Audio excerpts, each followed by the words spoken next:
Gurave Namah Krishna Prestaya Bhutale Srimati Bhakti Vedanta Swaminiti Namane Namaste Saraswati Devi Gauravani Pracharine Nirvisesha Shunyavadi Paschatya Deshatarine Vanchakalpatarubhyascha Kripa Sindhu Bhayevacha Patitanam Pavanebhyo Vaishnavibhyo Namo Namaha Jai Shri Krishna Chaitanya Prabhu Nityananda Shri Advaita Gadadhar Shri Vasadi Gaur Bhaktavinda Hare Krishna, Krishna Krishna, Hare Hare, Hare Rama, Rama Rama, Hare Hare. Let's begin by chanting the invocation in the first mantra. Who would like to lead us?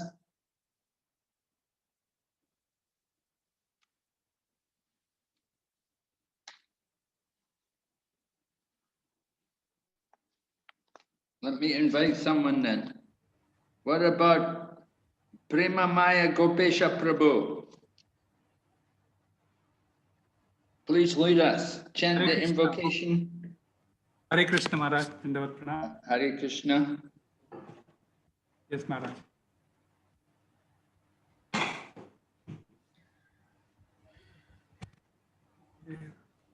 First mantra, Maharaj. Prabhuji. Yes. Invocation. Yes, Invocation. Invocation. You should have memorized it by now. I have. You shouldn't need the book. Om Purnamada Purnamidam Purnat Purnam Udachyate. We do it line by line, Prabhu. One line at a time. We want to respond. Om Purnamada Purnamidam. Om Purnamada Purnamidam Purnat Purnam Udachyate. Purnasya Purnamadaya. Purnameva Vashishyate. Translation.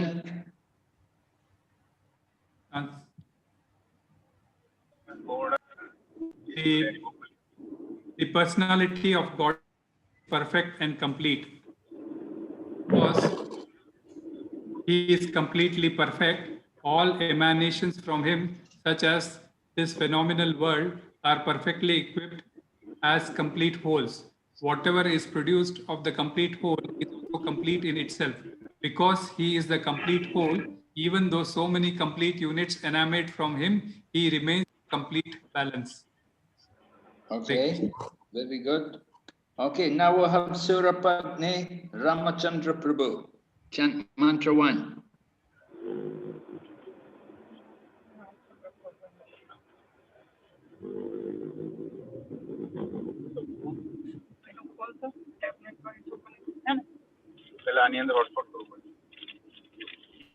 Surapati Prabhu. Hare Krishna.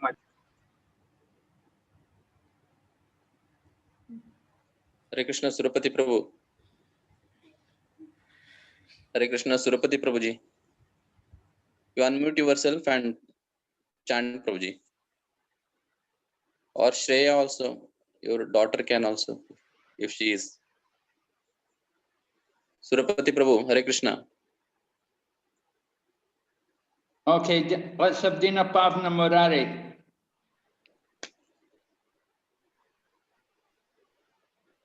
Maharaj, he has not joined Maharaj. Okay. Surapati is chanting Maharaj. Pranam Prabhuji. Hare Krishna. Isha Vasanidam Sarvam.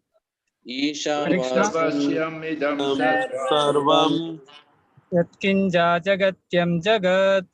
Yatkinja Jagat Tena Tektena Bunjida. Tena Bunjita Magruda Kasya Siddhanam. Magrada Kasyanam Hare Krishna. Translation. Hare Krishna Prabhu. Hare Hare Krishna. Krishna Maharaj. Can I read, Prabhuji? Hare Krishna. Yes, Prabhuji, please read translation. Everything animate or inanimate within this.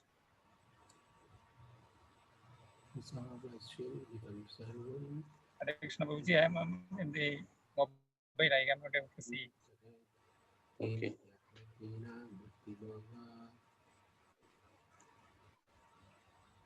I will read Prabhuji. Anyway.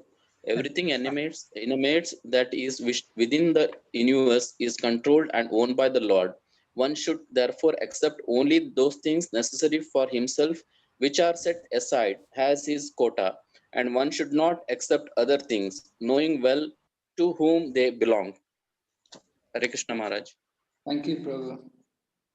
Okay, Mr. Arunaksha Gai, is it Gora? Aruna. Arunaksha Gaur. Hare Krishna Maharaj, Dandavat Pranam. Yes, please read Mantra 14, Sanskrit.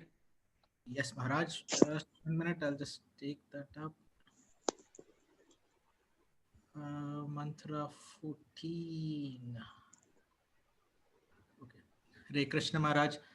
Sambhutam cha vishav vinasham cha Sambhutim cha Vinasa vinasham Champa. yastad vedobhya bhayam sha Yes, Bayam Saha. vinashena mrityum tritva Vinashena Mrityum Tva. Sambhutya mritamashnute. Sambhutamritamashnute. Now read the translation. Translation. One should know perfectly the personality of Godhead Sri Krishna and his transcendental name, form, qualities, and pastimes, as well as the temporary material creation with its temporary demigods, men, and animals. When one knows these, he surpasses death and the empirical cosmic manifestation with it, and in the eternal kingdom of God, he enjoys his eternal life of bliss and knowledge. Thank you. Hare So Krishna Maharaj. text 9, 10, and 11 were describing the relationship in terms of knowledge. We heard about cultivating vidya and avidya. Now 12, 13, and 14 are describing about worship, different kinds of worship, worship of the absolute and worship of the relative. Right? So we're hearing about the Sambhutim and the Vinasham. Sambhutim, the absolute, and the Vinasham, the temporary material world. We have to know about both. Just like we heard in mantra number 11, that we have to cultivate knowledge and nations side by side. So here also, the point is made, we have to know about the Lord and his name and form, and we also have to know about the material creation with the demigods. We have to know about these things. Okay, go ahead, Prabhu, read the purport.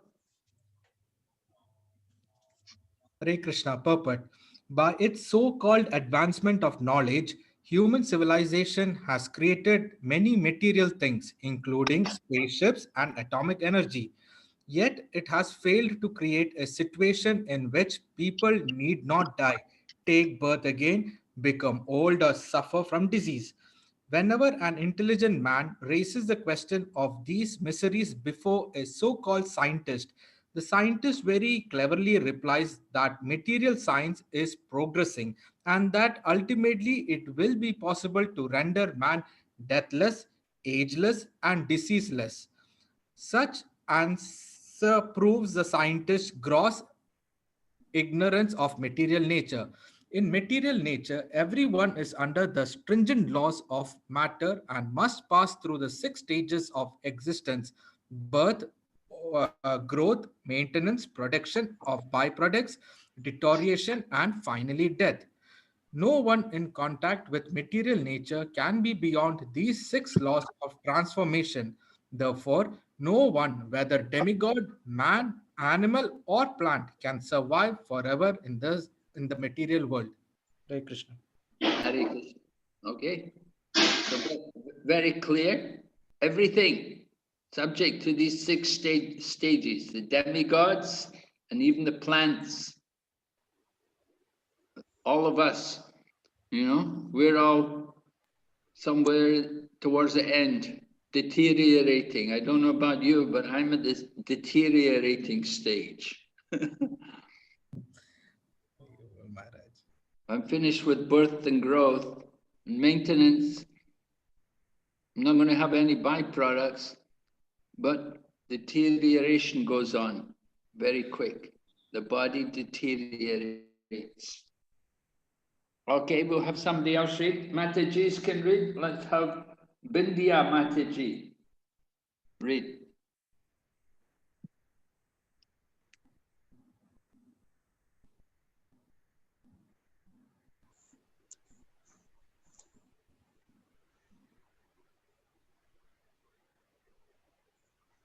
Is Mataji there?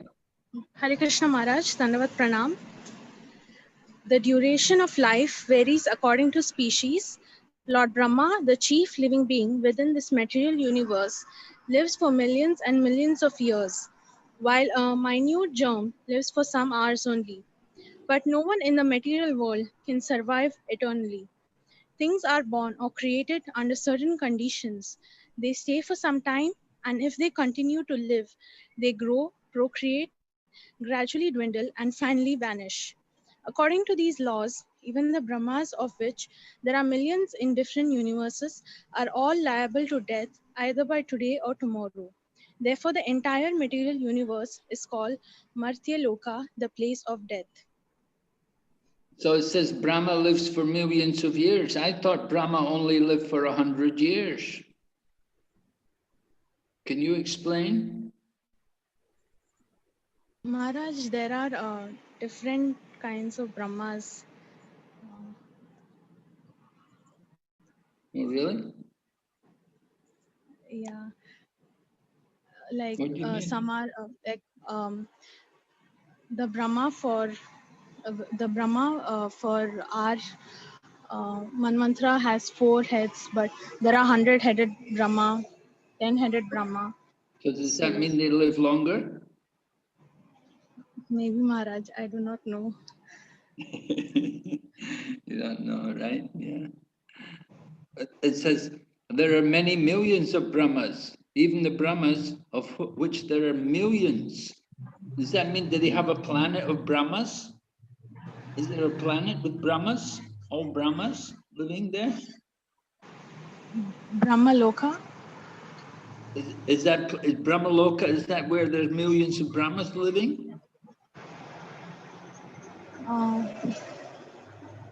No, Maharaj. So who's living there?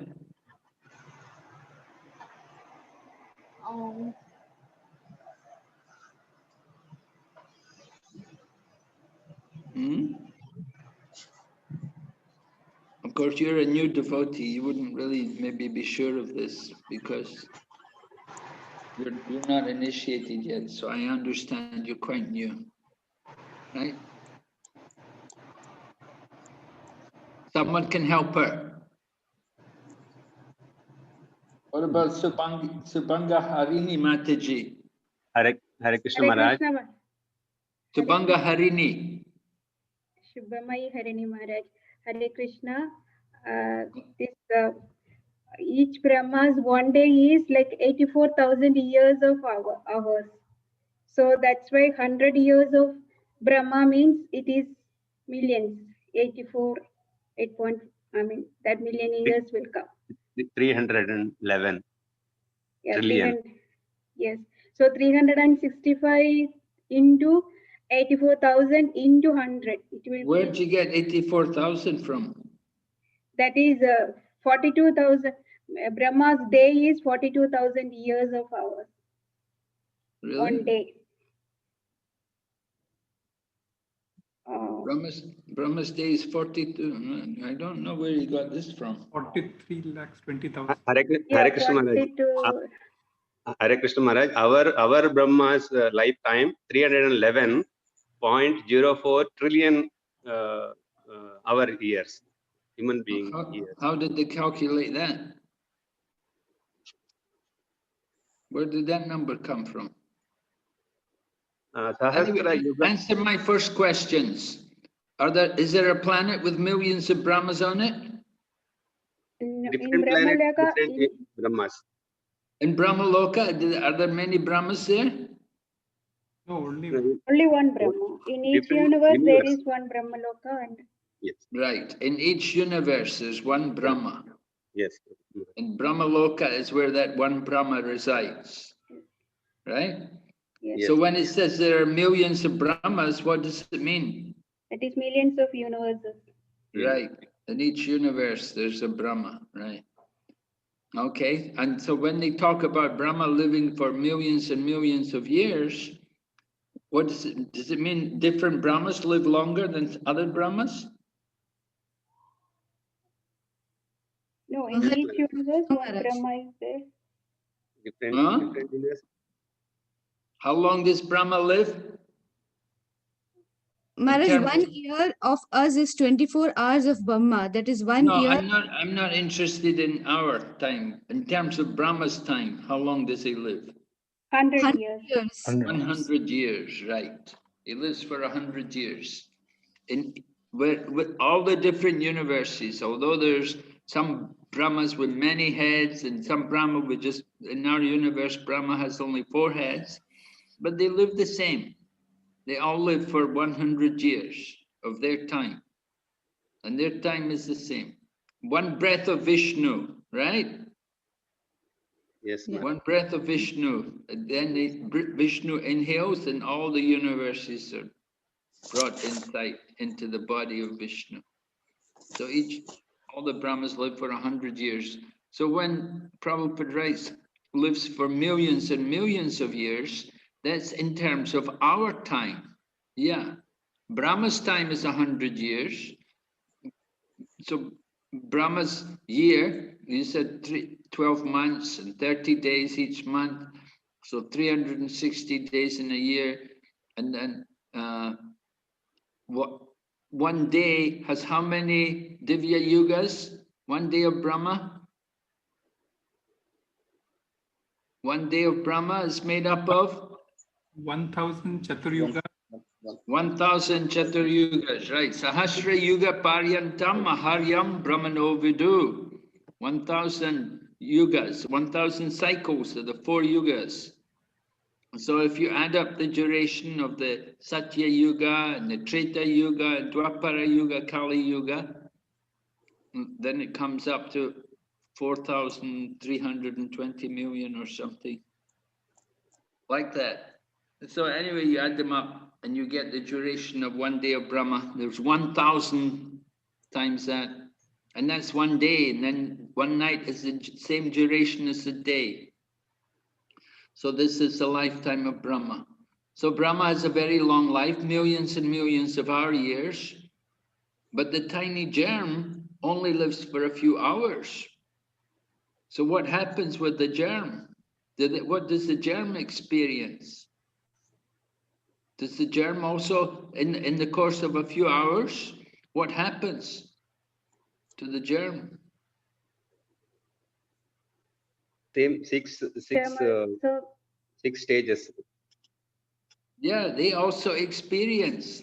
They take birth, they grow, they maintain, they produce byproducts, and then they dwindle and they die. Yeah, you can see they take birth in the night, but just when the sky becomes dark, there's some insects just taking birth. In the morning, they're all dead. Right? They've had a full life in one night, but they've been through all the phases of life. So it's different for different living entities.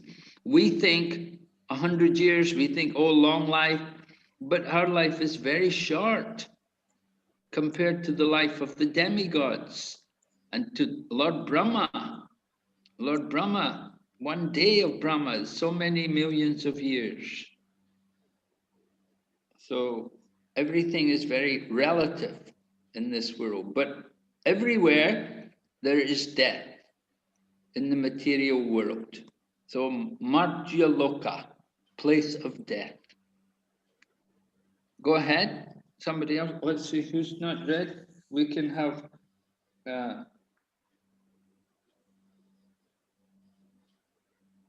Sri Rupa Mataji. Hare Krishna Maharaj. Hare Krishna. Please read for us. Material scientists and politicians are trying to make this place deathless because they have no information of the deathless spiritual nature. This is due to their ignorance of the Vedic literature, which contains full knowledge confirmed by mature transcendental experience. Unfortunately, modern men are averse to receiving knowledge from the Vedas, Puranas, and other scriptures. From the Vishnu Purana, we receive the following information.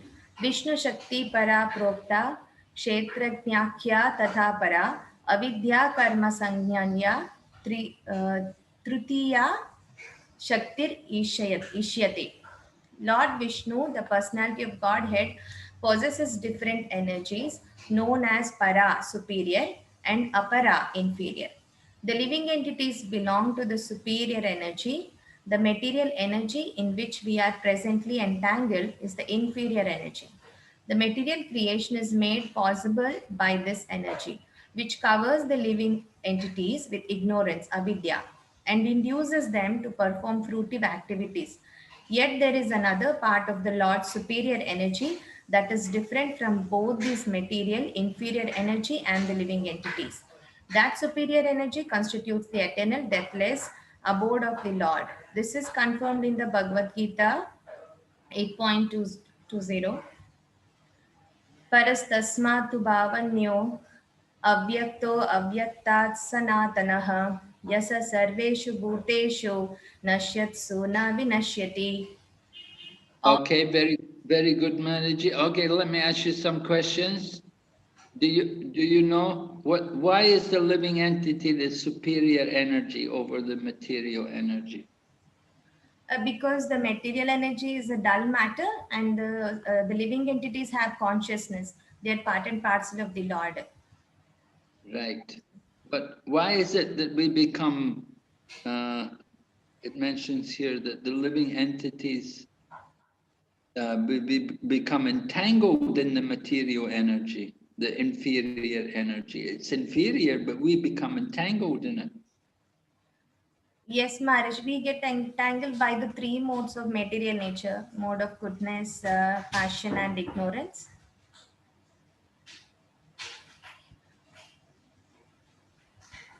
But we're supposed to be superior. When we think that we are the body, then automatically we get entangled to these modes of nature. So what's the cause of our entanglement? Just thinking that we're the body, is it? Forgetting our real identity. Yes. Because of ignorance, right? Yes, Maharaj. Because of avidya. By our ignorance, we become entangled, the material. And our ignorance is that we want to exploit the material energy.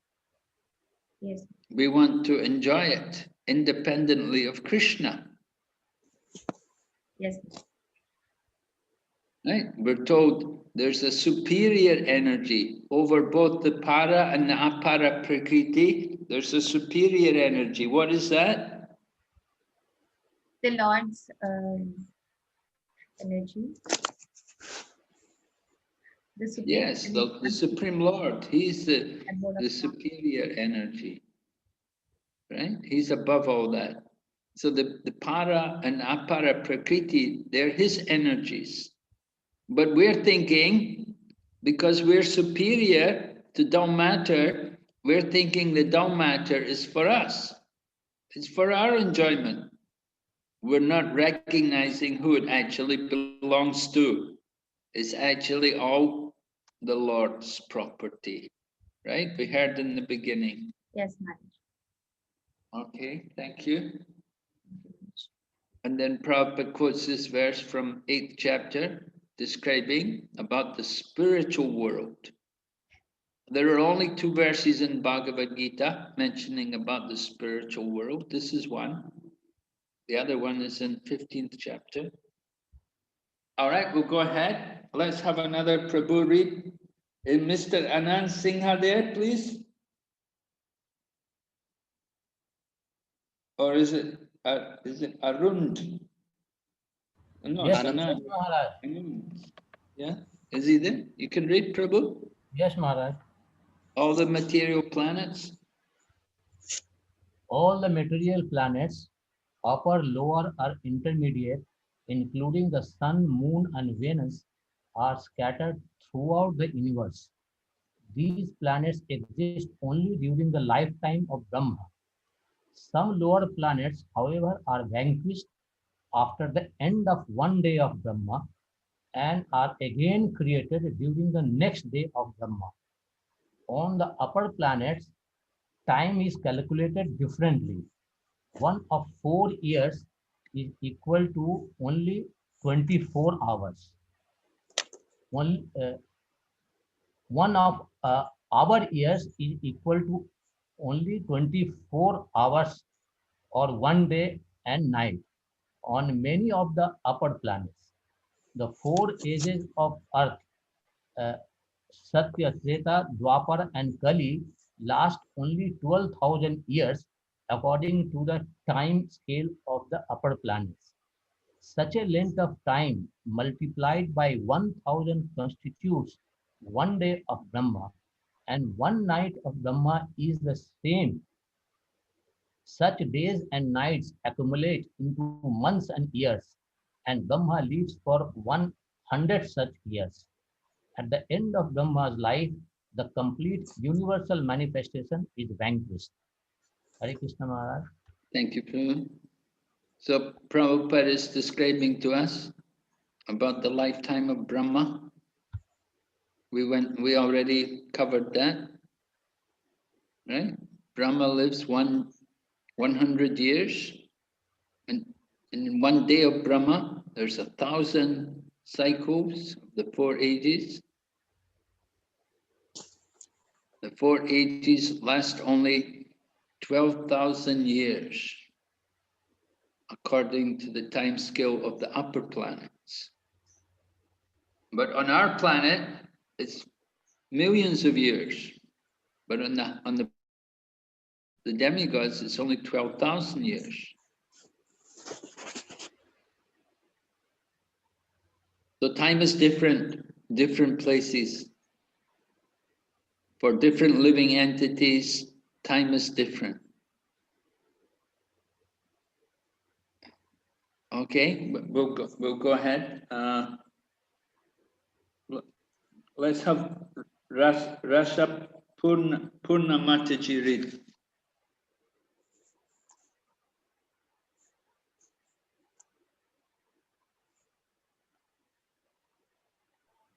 Hare Krishna Maharaj. Yes, Yeah. Hare Krishna Maharaji. Those living beings who reside on higher planets like the sun and the moon, as well as those on Martyaloka, this earth planet, and also those who live on lower planets, all are merged into the waters of devastation during the night of Brahma. During this time, no living beings or species remain manifest, although spiritually they continue to exist. This unmanifested stage is called Avyakta. Again, when the entire universe is vanquished at the end of Brahma's lifetime, there is another Avyakta state. But beyond these two unmanifested states is another unmanifested state, the spiritual atmosphere or nature. There are a great number of spiritual planets in this atmosphere, and these planets exist eternally. Even when all the planets within this material universe are vanquished at the end of Brahma's life, There are many material universes, each under the jurisdiction of a Brahma.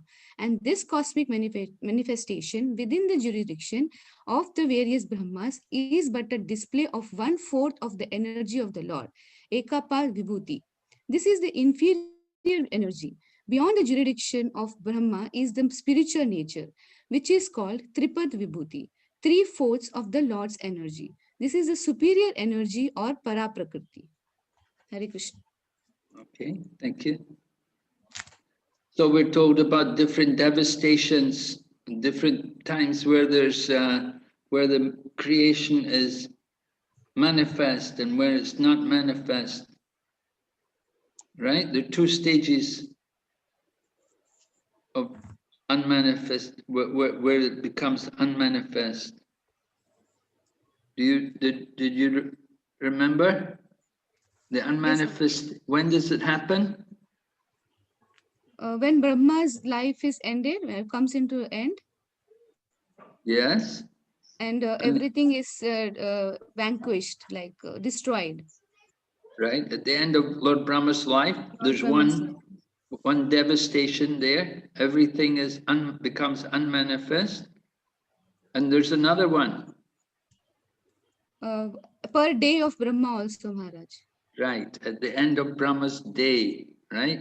When there's night, the night of Brahma, then it's a partial annihilation. The lower planets. The upper planets, they still remain, very high planets, above Brahma, above the heavenly planets, they remain. But the earthly planets and the lower planets, they're all vanquished. They're all taken away, become avyakta. Then there's another unmanifest stage. Then you have again creation with the morning. With the end of Brahma's night comes again the morning, and then again there's creation.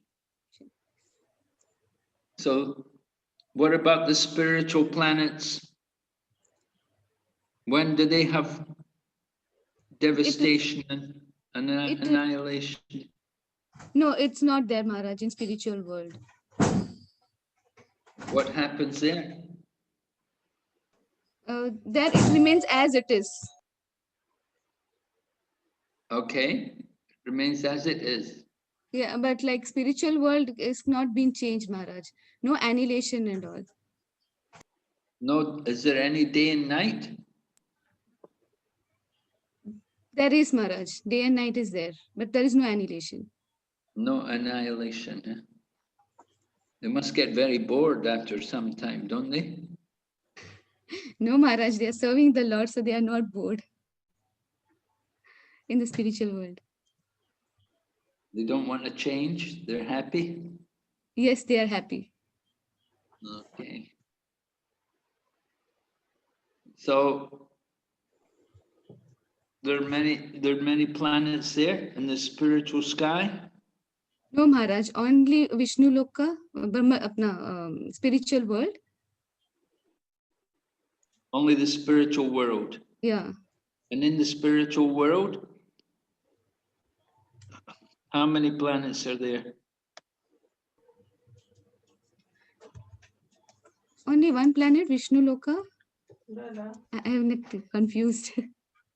Oh no, there are many planets. 26. Because Vishnu has many different forms, right? There are many different forms, different expansions of Vishnu. Yes, Maharaj. And we're told also that the spiritual sky is 3 times the material world. 3/4 right? of the yes. Right, 3/4. So if in the material world we have so many planets, many planets, infinite number of planets, universes coming out from the body of Mahavishnu.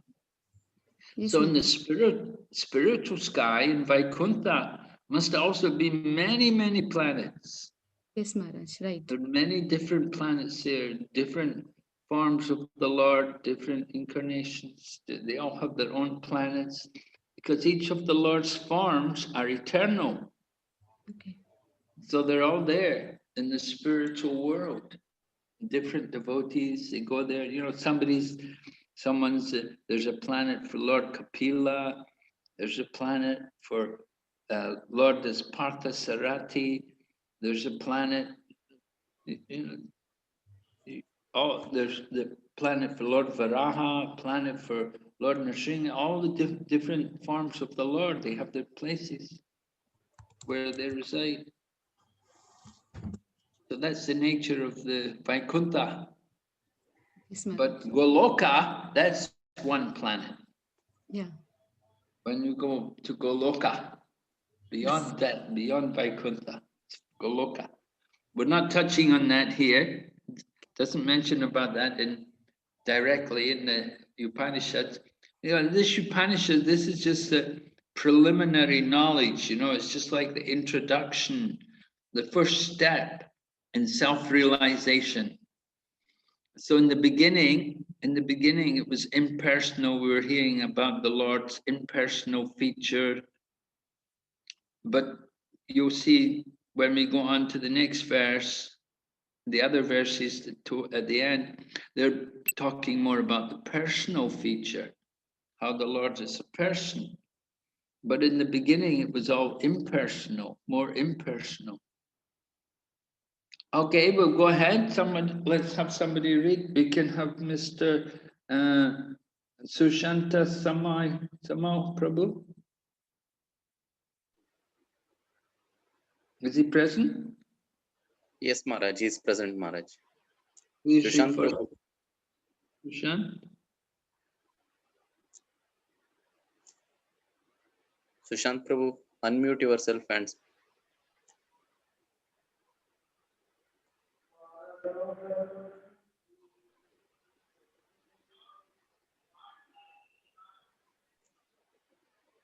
Sushant Prabhu, Hare Krishna. Okay. Sushant Prabhu, Hare. Okay, if it's not going to, what about?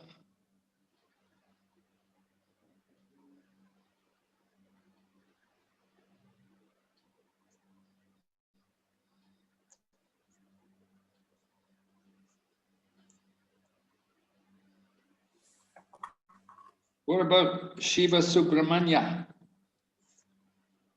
Prabhu, Mr. Shiva Subramanya, would you like to read? Is he present? Yes, Maharaj, he is present. Shiva Prabhu. Yes, Maharaj, yes. Hare Please Krishna, read. Maharaj. The predominating supreme person residing within the spiritual nature is Lord Sri Krishna. As confirmed in the Bhagavad Gita 8.22, he can be approached only by unalloyed devotional service, not by the process of jnana, that is a philosophy, or yoga, mysticism, or karma, fruity work. The karmis or fruity workers can elevate themselves to the Shwargaloka planets, which include the sun and moon.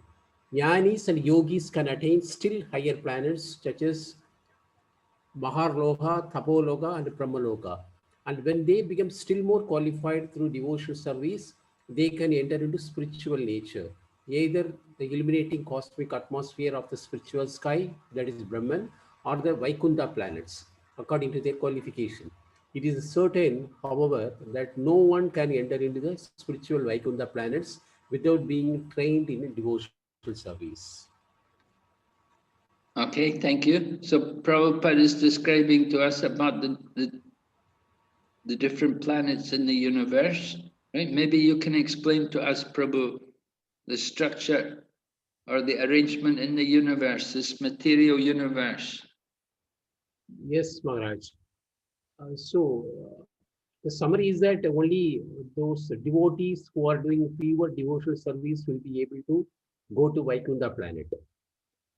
All others, the Jnanis and Karmis, they will be in the lower level. For example, Karmis will be in the Swargaloka planet. And the Jnanis and Yogis will be in Tapoloka or Brahmaloka. Then,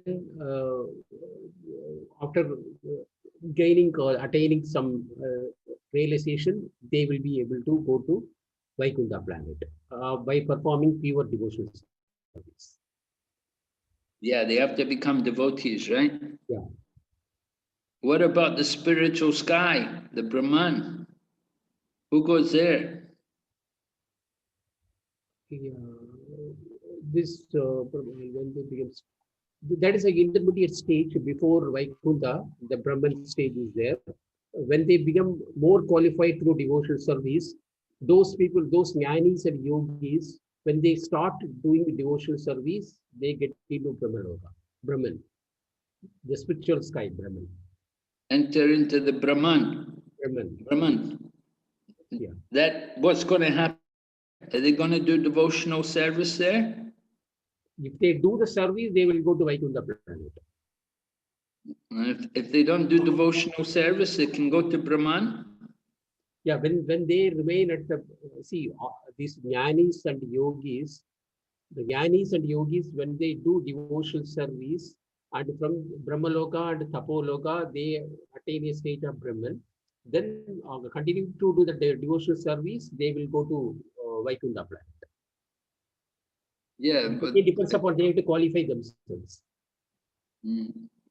But here also Lord Krishna killed the demons. Where do they go? When Krishna kills the demons. Demons, when he killed the demons, they get the liberation and they go to Goloka. Really? No. Not all the demons go to Goloka. Usually the demons, when they're killed by Krishna, they go to Brahman. Okay.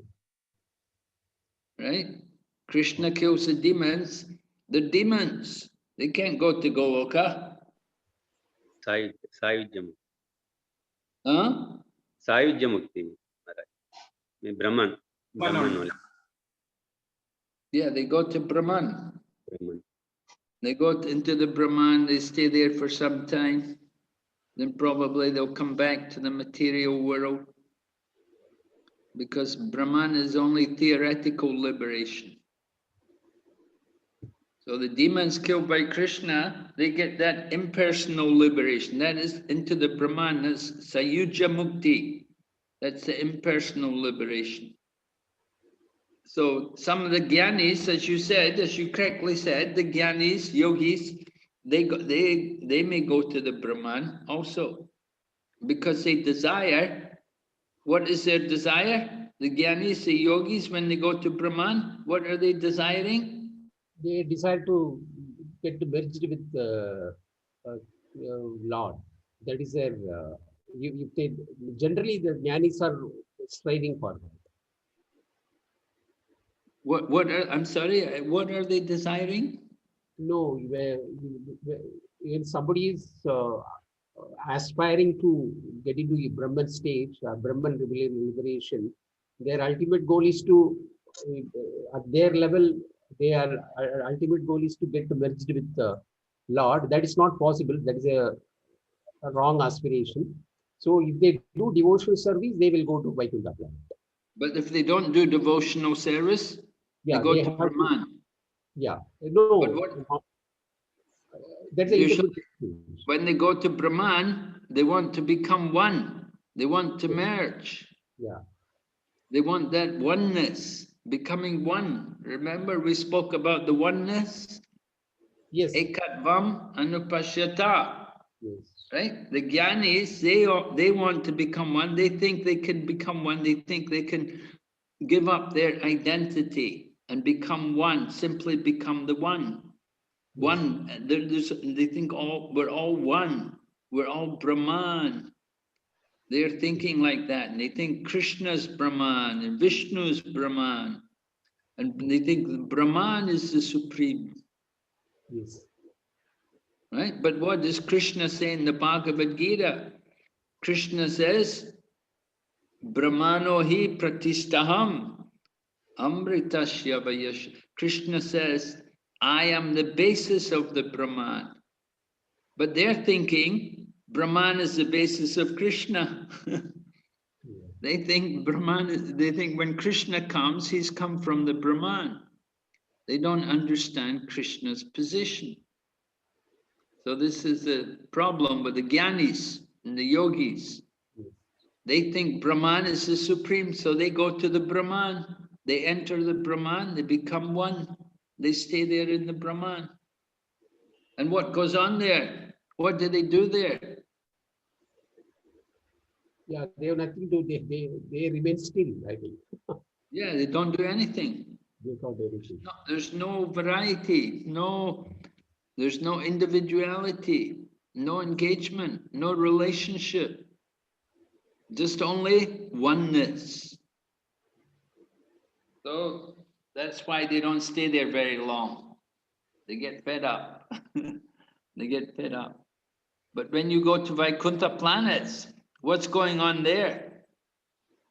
There's a relationship with the Lord. Yes. They can do devotional service to the Lord there. Right. There's a lot of activities going on there.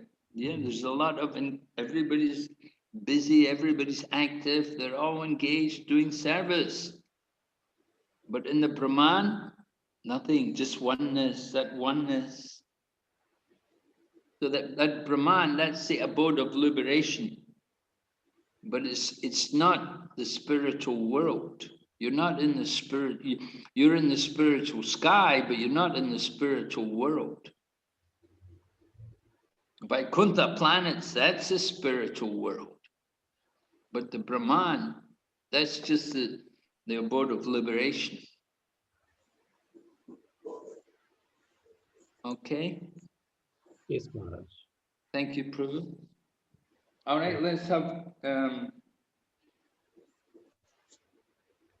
some Manaji read. What about Shobha Lalita Bai Mataji?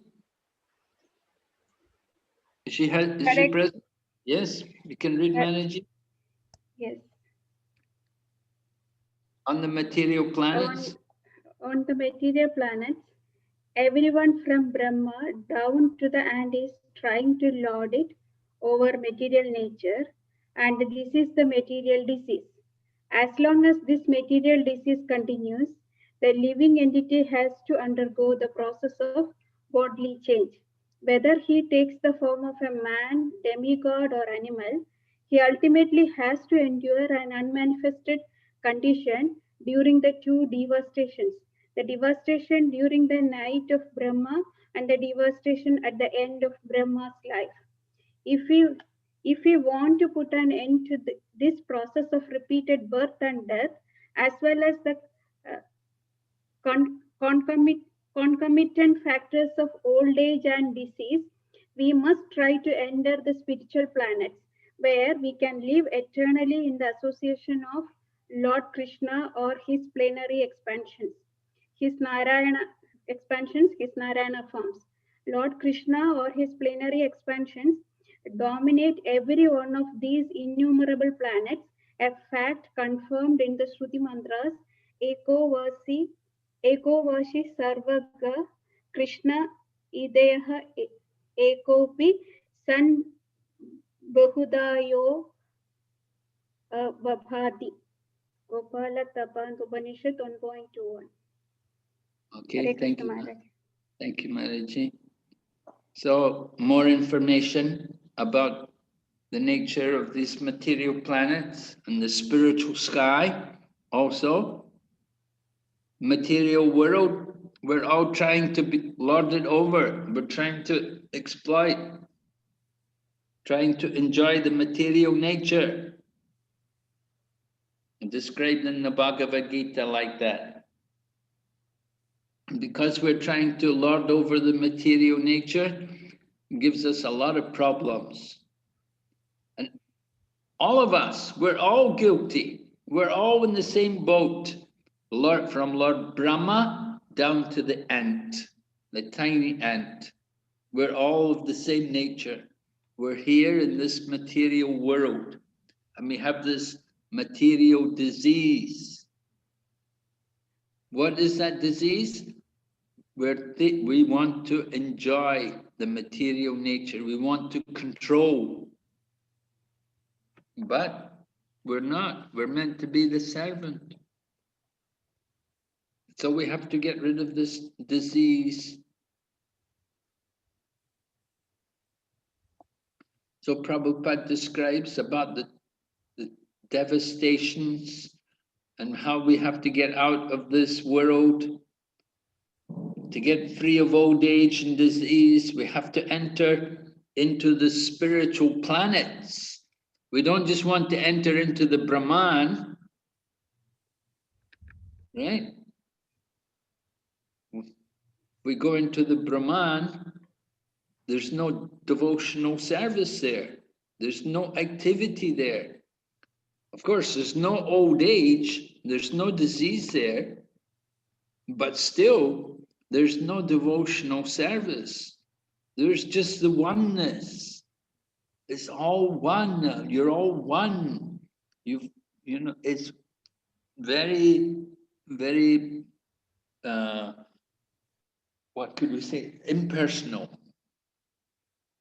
This is where the impersonalists go. They like that impersonal mood. So they go into the Brahman and do nothing, be nothing, do nothing, or just be one. To do nothing and to be one, practically the same thing. You see, Lord Buddha, he was defeated. Lord Buddha was preaching, it's all void, everything is zero. And Shankaracharya changed it, no, it's all one. It's all one, Brahman. So he changed from Buddhism to Mayavadi, to the impersonal, that it's all one. So just a little change. So we can live in the association of Krishna, not only Krishna, but all of his different forms. And we hear Lord Krishna or his expansions dominate every one of these innumerable planets. So many planets are there. So you can understand there's a lot of people there. There's a lot of living entities in the spiritual world. We are the minority. We're here in the material world, but the vast majority of people are in the spiritual world. We're just the minority. We're like the prisoners. Just like in the country, you have a jail. So there's a few people in the prison, but most people are free. Most of the citizens are free. So the same way, most citizens are liberated. In the spiritual world, there's a lot more, many, many more living entities. But we're the criminals. We're here in the material world because we have this disease, this material disease, right? Just like if you get the disease, if you get the COVID, you know, they'll put you in isolation. They're not going to let you run around. They're going to put you away. You're going to stay away from everybody. And so that we're here in the material world.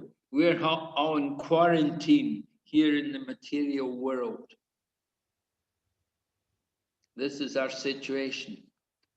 So we want to get out. We want to finish this quarantine and get back to the real life. All right, we'll have somebody read. Let's have a man. Dandavat Pranam Maharaj. Hare Krishna Prabhu, you'd like to read? Yeah, go ahead. Yes, Maharaj. No one can dominate Krishna.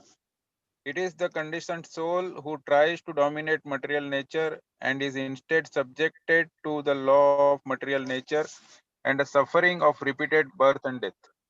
The Lord comes here to re-establish the principles of religion. And the basic principles is the development of an attitude of surrender to Him. This is the Lord's last statement in the Bhagavad Gita 18.66. Sarva dharman parityaja mama ekam sarvam raja. Give up all other processes and just surrender unto me alone. Unfortunately, foolish men have misinterpreted this prime teaching and misled the masses of people in diverse ways. People have been urged to open hospitals, but not to educate themselves to enter into spiritual kingdom by devotional service. They have been taught to take interest only in temporary relief work, which can never bring real happiness to the living entity. They start varieties of public and semi-governmental institutions to tackle the devastating power of nature, but they do not know how to pacify innumerable nature. Many men are advertised as a great scholars of the Bhagavad Gita, but they overlook the Gita's message by which material nature can be pacified. Powerful nature can be pacified only by the awakening of God consciousness, as clearly pointed out in Bhagavad Gita 7.14. All right, thank you, Prabhu. So maybe you can tell me, please, what is this devastating power of nature? Prabhupada writes, the public and semi-government institutions to tackle the devastating power of nature. What is he talking about?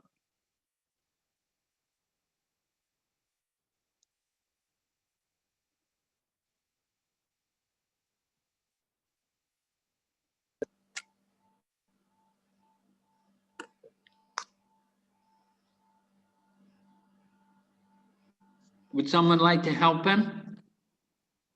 Yes, Maharaj. Yes, please tell me. This devastating nature means a tsunami, cyclone, earthquake, this type of natural calamity. Devastate power of nature, that is like in insurance we say the act of God. Basically, to balance material world, nature has its own law that it brings the cyclones, tornado.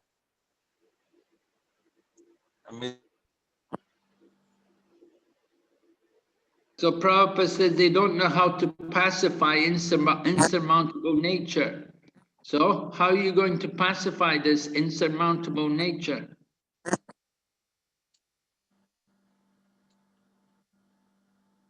And then people try to help and they feel happiness, but that is not real happiness. So I'm asking you, how do you pacify insurmountable nature?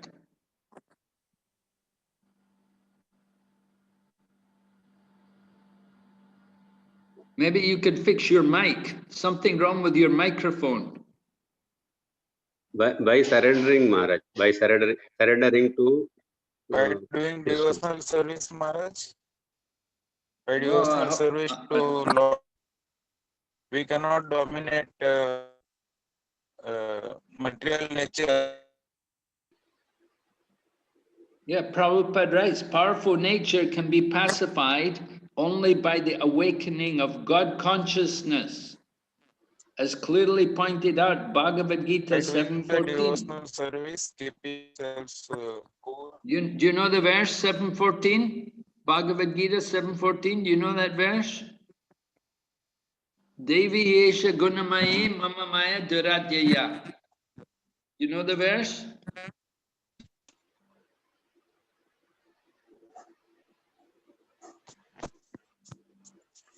Someone else knows? Yes, Maharaj. Yes, Maharaji, please. What's it mean?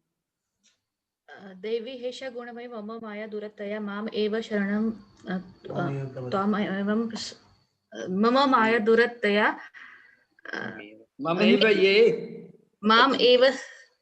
Yes. Mam Eva Ye Prapadyante.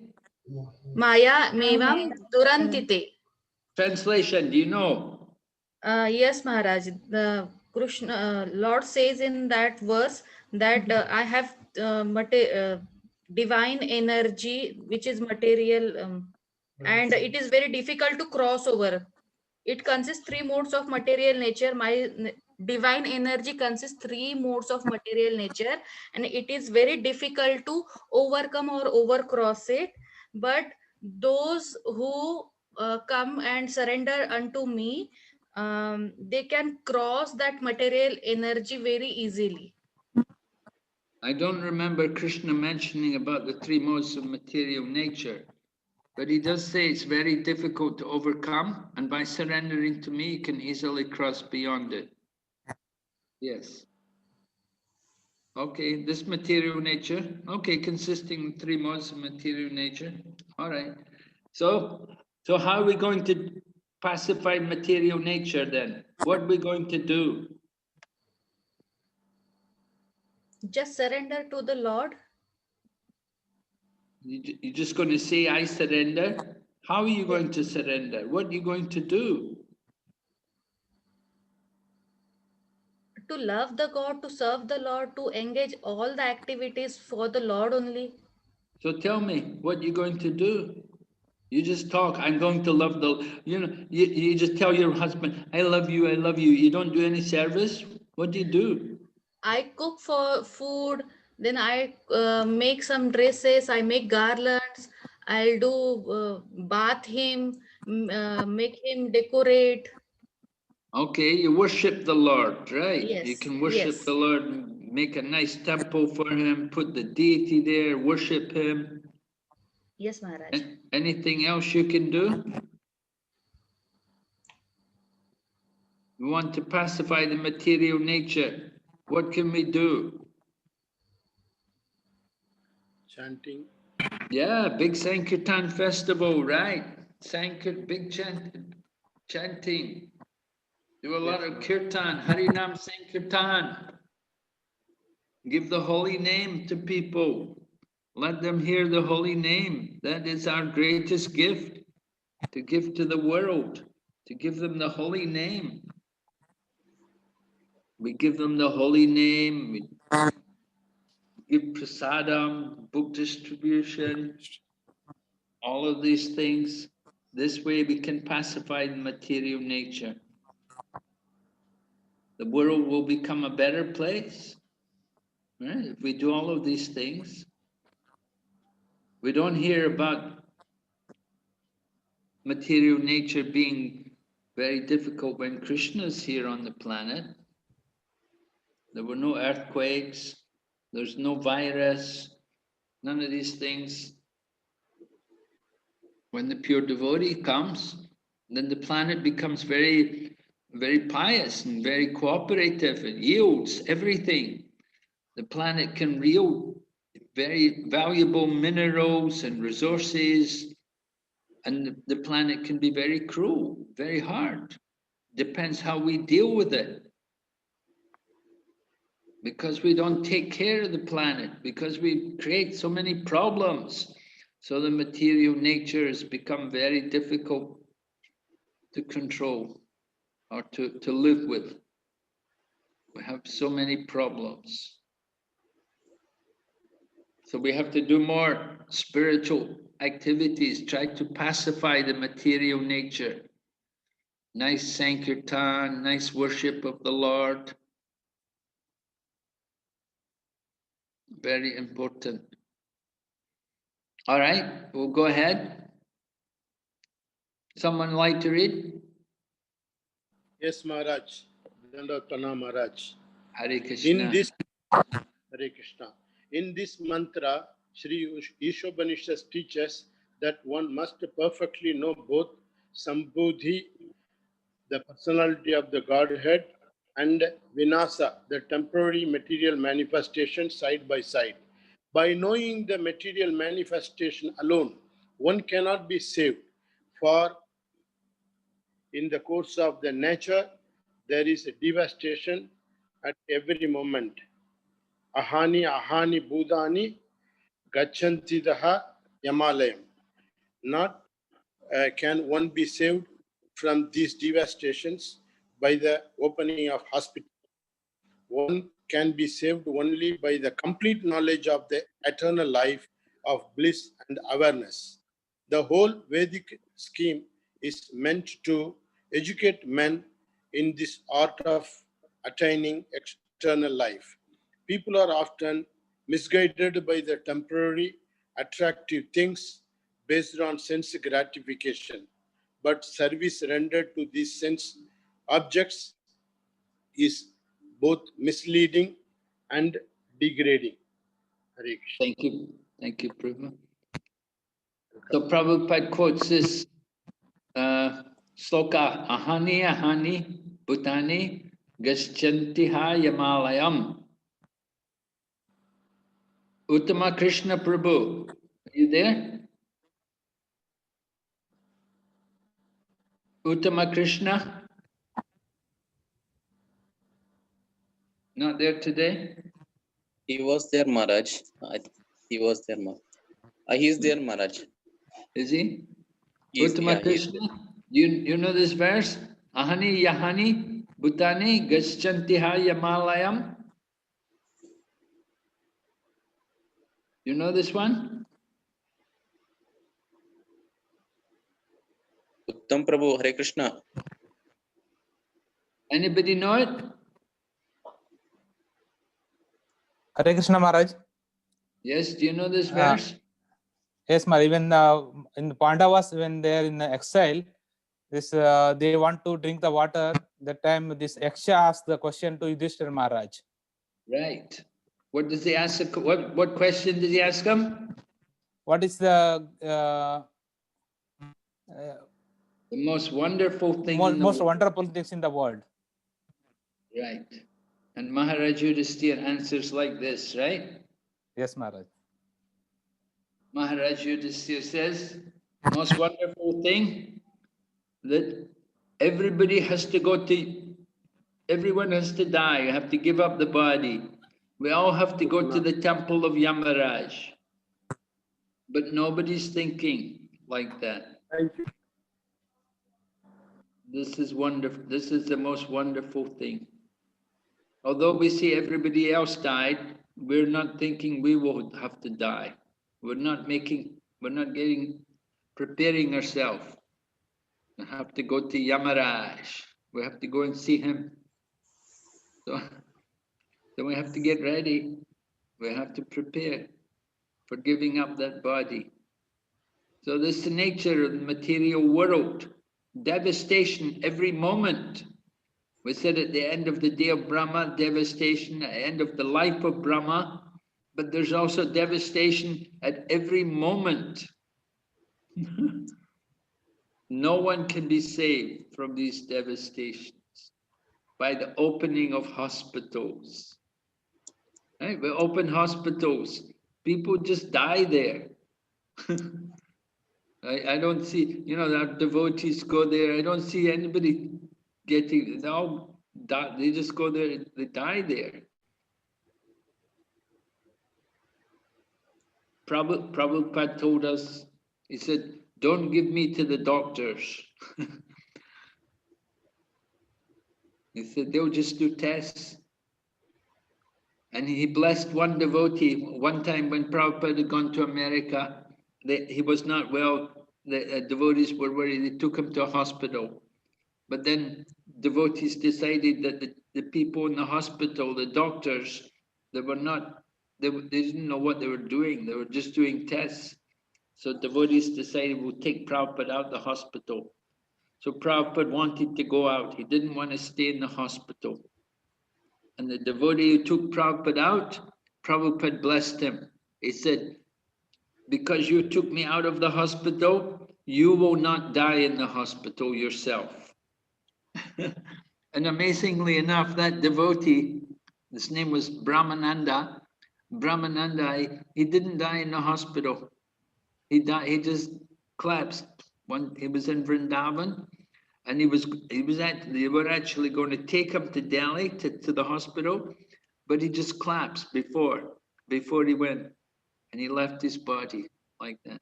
So Prabhupada gave him that benediction that he would not die in the hospital. And he got that blessing. So devastation at every moment. One can be saved only by complete knowledge of the eternal life of bliss and awareness. We have to get complete knowledge about the nature of this spiritual, the nature of the spiritual world and the material world. We have to know about both.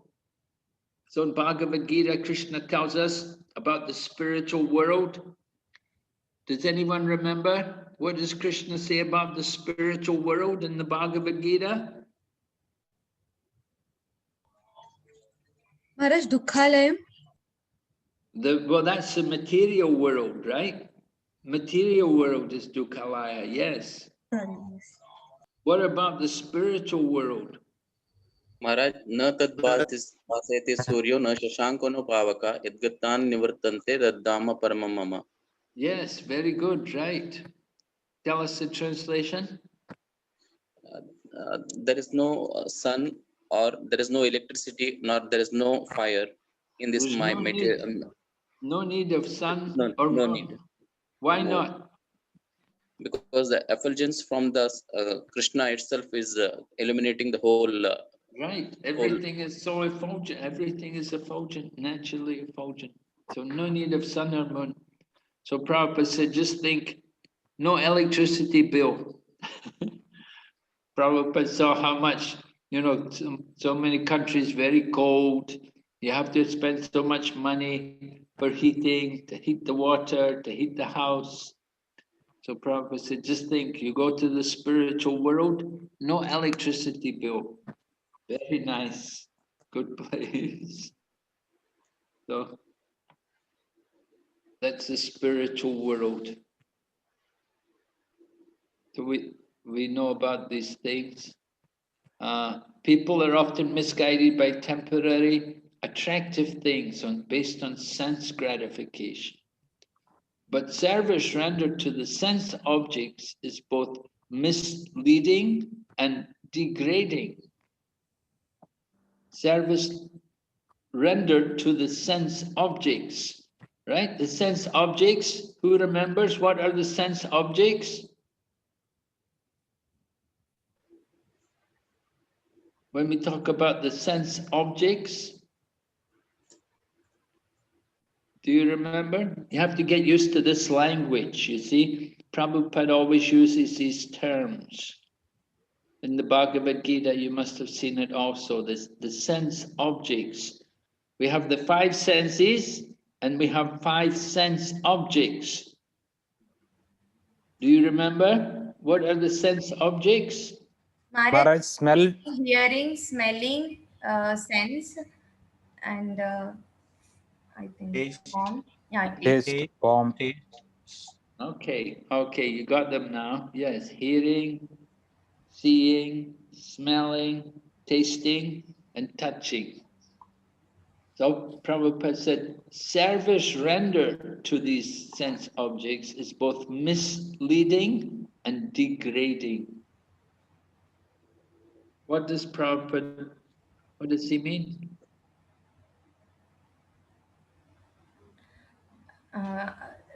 It's misleading because when we see the sense objects with the senses, we get attracted to this Maya and we get entrapped. Yeah, we're thinking we're going to enjoy, right? We're thinking we're going to get pleasure. We're going to get some happiness from it. Right? Yes, ma'am.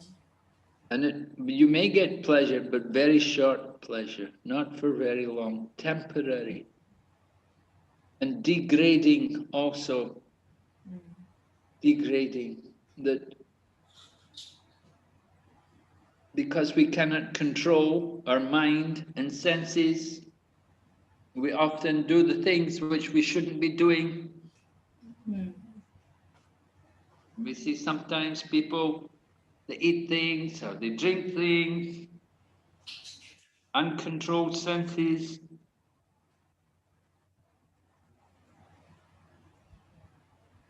And it causes us, we become ashamed, we become embarrassed, we're degraded. Okay. So the Vedas is helping us to avoid these problems. All right. Oh, we're nearly finished. Oh, so we'll just finish this last paragraph. Someone read? Yes? Last paragraph here? Hare Krishna Maharaj. Yes? We must therefore save ourselves and our fellow man in the right way. There is no question of liking or disliking the truth. It is there. If we want to be saved from repeated birth and death, we must take to the devotional service of the Lord. There can be no compromise for this. There is no compromise for this. It is a matter of necessity. All right. We want to save ourselves and our fellow man. We have to know how to save ourselves, and then we can save others. And Prabhupada said, no question of liking or disliking the truth. It's the truth.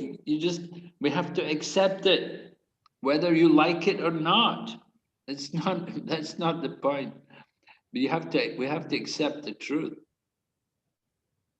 Therefore we have to do this. Okay, let's go ahead. We've got more time. We'll go ahead to mantra 15. We'll invite Mataji. Some Mataji can lead the Sanskrit for us.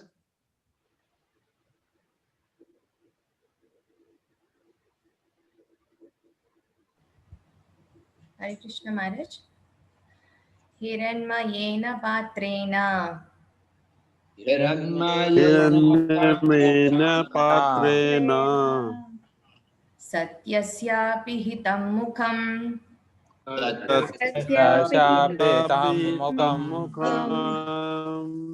Tattvam pushan aparunno.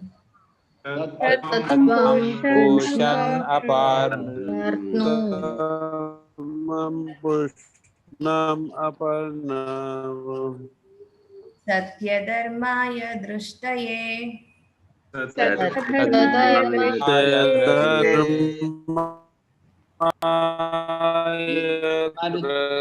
Prabhu, please, Prabhu, please, you close your microphone. Your sound is off. Mataji, you can read translation. O my Lord, sustainer of all that lives, your real face is covered by your dazzling effulgence. Kindly remove that covering and exhibit yourself to your pure devotees. All right, so I was mentioning about how earlier we heard about the impersonal aspect of the Lord. How he was, everywhere. He could walk, he could not walk. He's within everything, he's outside of everything. That's very impersonal. But here, it's more personal. That he has a face, your face, but it's covered by the effulgence. So the prayer is to remove that effulgence. We want to see your face. Right? Yes. The one girl was chanting, doing japa, and she said, oh, Swamiji, when I chant, I see a bright light. Prabhupada said, keep chanting, it will go away. So sometimes people think the goal is to see the light. But here, the prayer is to remove that light. We want to see the person where the light's coming from. Behind the light, within the light, there's a person. Just like within the sun planet, there's a sun god. So we don't want to just be attracted by the light. Just like when I told about the train, the first train comes, and you just go to the train station, you see the light, and you go away. Light is not the train. In the same way, the effulgence is not the supreme. The Brahman is only the energy. We want to go through the Brahman to come to the abode of the Lord. And within the abode of the Lord, we want to find out the Supreme Lord. Okay, Maharaji, please read purport. In the Bhagavad Gita 14.27, the Lord explains his personal rays, Brahma Jyotir, the dazzling effulgence of his personal form in this way. Brahmanohi pratishtaham amrutasya vyavasyasya cha shashvatasya cha dharmasya sukasyaikantikasya cha. I am the basis of the impersonal Brahman, which is immortal, imperishable, and eternal, and is the constitutional position of ultimate happiness. Brahman, Paramatma, and Bhagavan are the three aspects of the same absolute truth. Brahman is the aspect most easily perceived by the beginner. Paramatma, the super soul, is realized by those who have further progressed. And Bhagavan realization is the ultimate realization of the absolute truth. This is confirmed in the Bhagavad Gita 7.7, where Lord Krishna says that he is the ultimate concept of the absolute truth. Matta parataram nanyat. Therefore, Krishna is the source of the Brahma Jyotir as well as the all-pervading Paramatma. Later in the Bhagavad Gita 10.42, Krishna further explains. Go ahead. अथवा बहुनैतेन किं ज्ञातेन अथवार्जुन विष्टभ्याहम् इदं कृत्स्नम् अकांसेन स्थितो जगत्.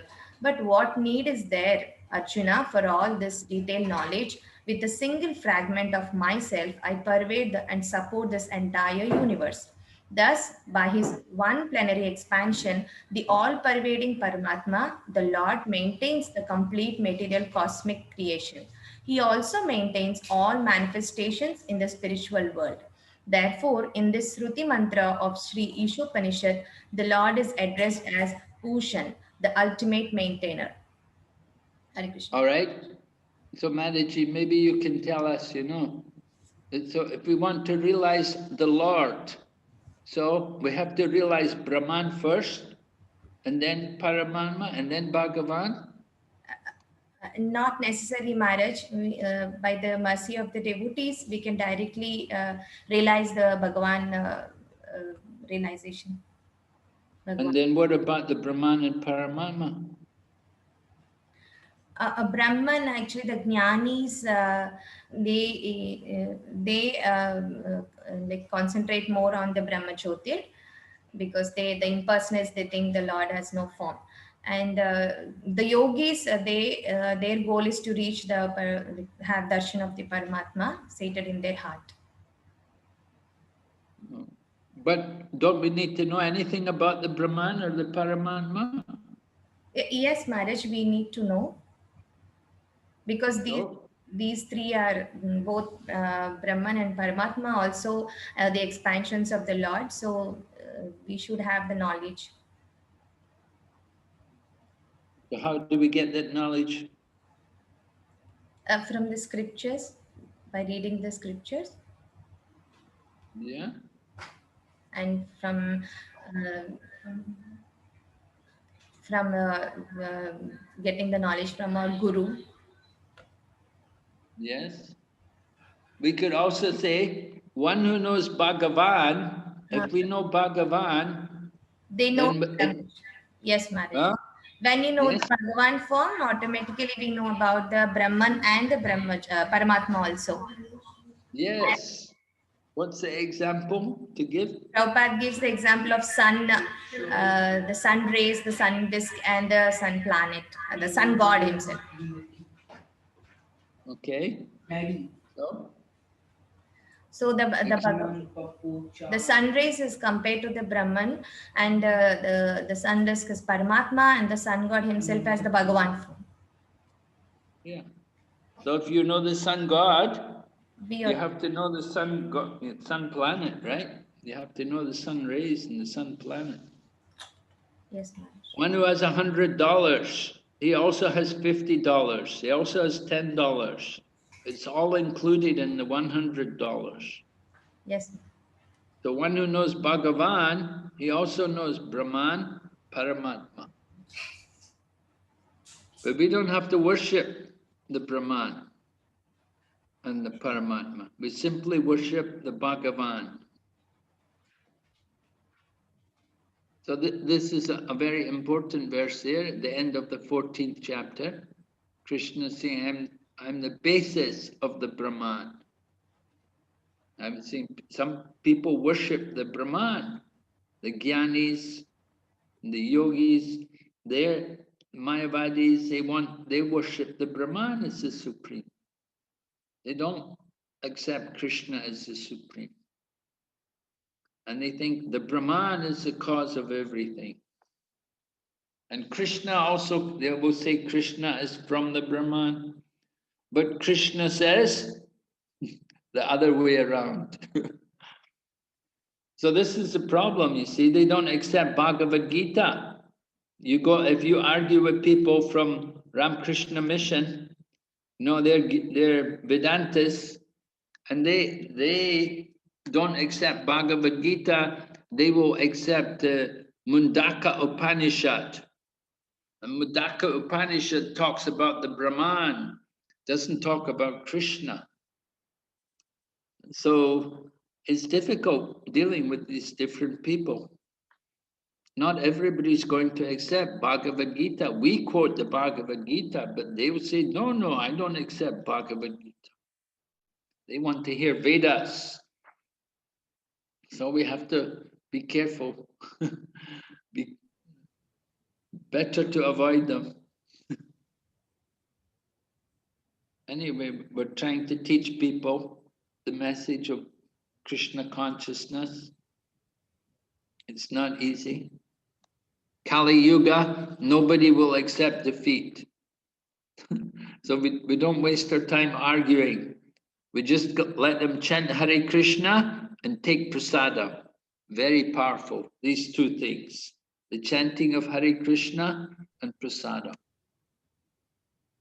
All right, let's go ahead. Can we have a Prabhu read?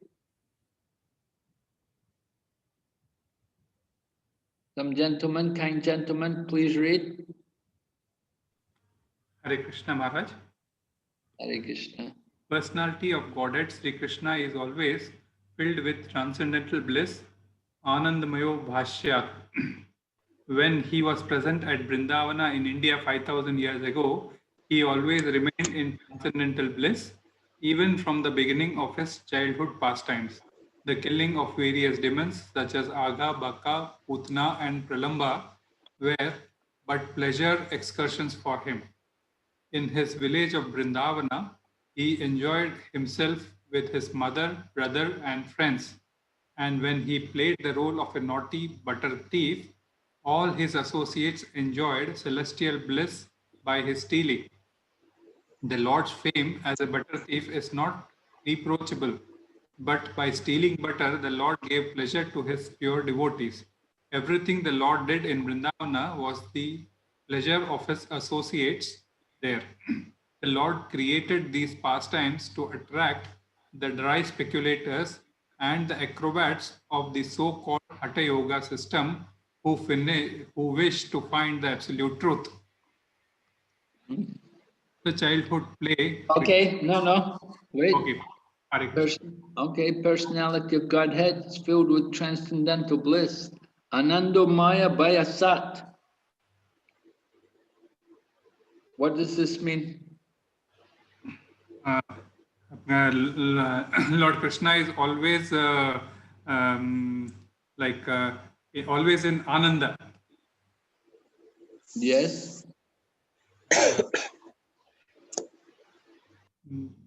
He's made of bliss. Right? He's made of bliss. Yeah, eternal bliss and his form is not material. He has a form which is, what's the form of the Lord? What's it made of? Satchidananda. Satchidananda, right. So Anandamaya Bayasat, made of bliss. And so he remained in Vrindavan, like the Prabhupada talks, childhood pastime, Aga, Baka, and Putana. They're one family. Yes, brother and sisters. Right. Yeah. I don't know how Pralamba gets involved though. And Pralamba, so maybe different. Yeah, but Aga, Baka, and Putana, they're one family, brothers and sisters. Yeah.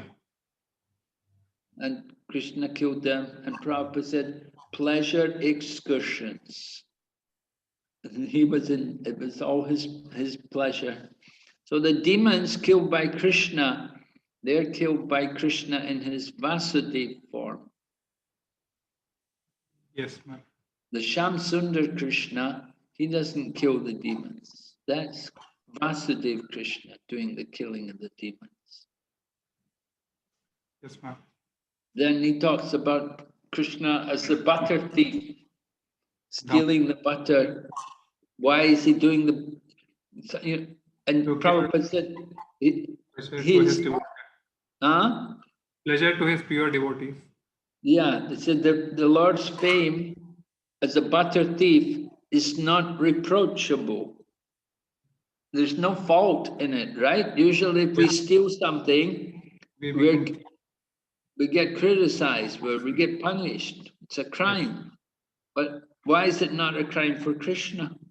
Because everything belongs to Krishna. Yes, it's all his, right? Yes. He doesn't need to, but for the sake of giving some pleasure for his devotees and for his pastimes, he's stealing the butter. Yes, ma'am. Why is he giving it to the monkeys? There is a connection with the Ramayana, where during the when all the Vanaras helped Lord Ramchandra to win over Ravana, so they had helped the Lord a lot during those times. So Lord Ramchandra had seen the kind of help which they had given by, they were on the seashore where they could not get their even food and all those which they used to get in the jungles. So that time Ramchandra had returned back what in the form of by saying that that I will give you the food what I eat in my next life. So that is how when he butter. Yeah, right. So he distributed butter among those same Vanaras. Yes. Lord Krishna felt indebted to them. He wants to repay his debt to them. That they'd helped him so much to defeat Ravan. So he wants to reward them, give them nice prasad. Very good. Okay, thank you very much. I think we will stop here tonight. Is there any final question? Anybody? Anybody has any questions? Hare Krishna Maharaj. Yes. One question, Maharaj. You said that Vasudeva killed demons, not the Shyama Sundar. Maharaj, like to understand little more on this, the difference in Vasudeva and Shyama Sundar. Okay. So there's the two forms of Lord Krishna, the Shamsundar Krishna and Vasudeva Krishna. So Shamsundar Krishna, that's the form, that's a two-armed form of Lord Krishna, playing the flute and giving pleasure to his devotees. The original form from Goloka. And Vasudeva Krishna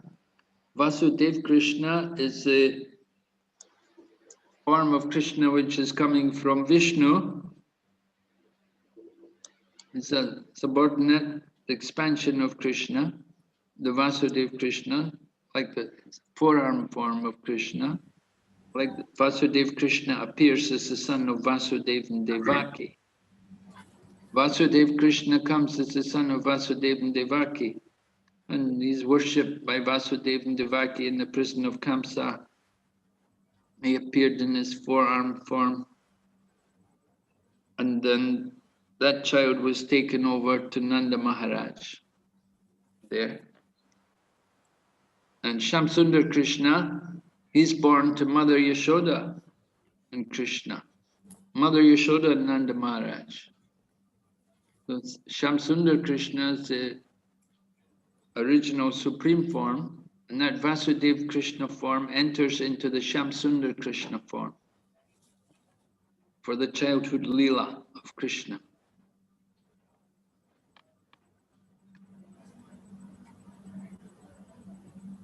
So two aspects to Krishna. Krishna in Vrindavan is perfect. Krishna in Dwarka is perfect. Krishna in Mathura is more perfect. Krishna in Vrindavan is most perfect. So Krishna, the Shamsundar form of Krishna, that stays there in Vrindavan. But that Vasudeva Krishna, that's the form of Krishna in Mathura, then in Dwarka. So Vasudeva Krishna is worshipped more in the mood of Aishwarya, and Shamsundar Krishna is worshipped in Madhurya. So there's a difference between Aishwarya and Madhurya. That's the difference between Vasudeva Krishna and Shamsundar Krishna.